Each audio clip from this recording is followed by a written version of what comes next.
condition started 7 months before admission with abdominal enlargement and serious ulcer, progressive course associated with mild hypochondria, dull pain, no history of jaundice, no history of weight loss or diarrhea, history of contact with cats.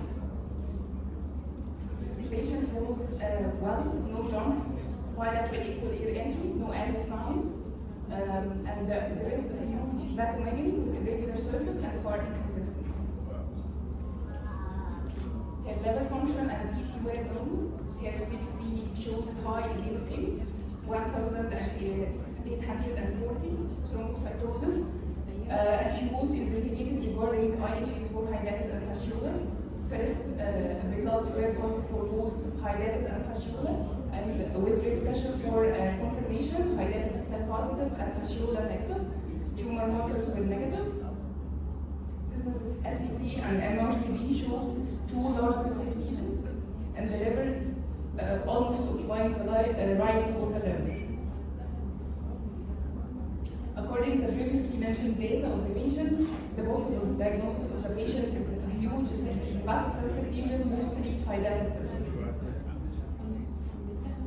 According to the WHO classification, our patient classified as cystic echinococosis type 1, and the proper treatment for this stage is surgical treatment plus albendazole.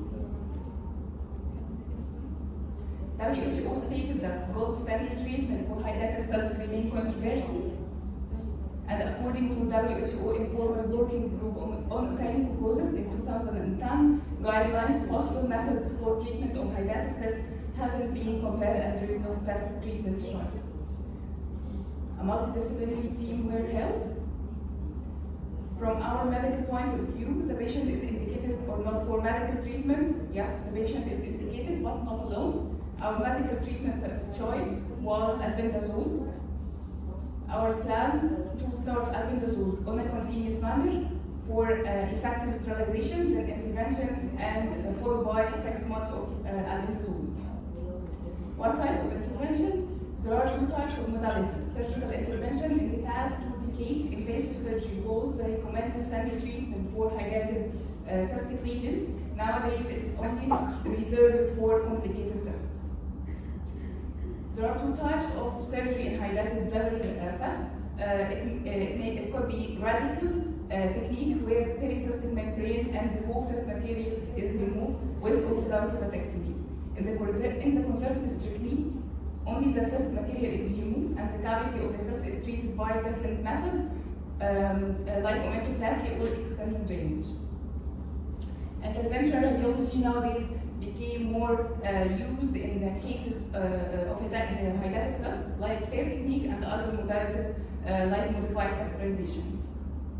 The agreed on strategy.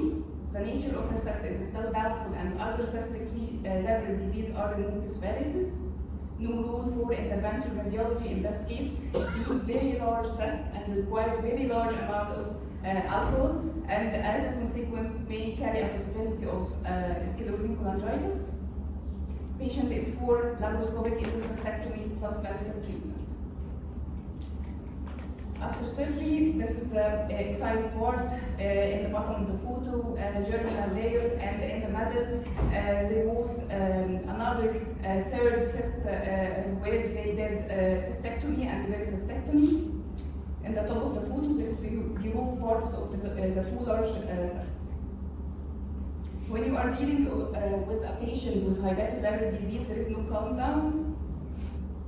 Histopathological examination revealed viable fertile hydatid cyst, which carries a very high risk of recurrence. The outcome of our patient, unfortunately, the patient missed follow-up.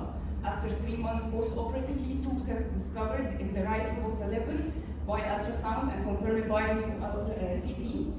2 cystic lesions were found in the right lobe with a possibility of recurrence. Her CBC didn't show any eosinophilia, the same titer of hydatid as pre-operative, and now she is waiting the surgical and radiological opinion. Why is this recurrence in our case? First thing, maybe albendazole alone wasn't sufficient for complete sterilization of the patient, of the cyst. the duration of the sterilization by albendazole. Number 3 is compliance. Maybe the patient wasn't compliant, and style of the surgery. The decision for preservative or conservative surgery may affect the recurrence. And thank you.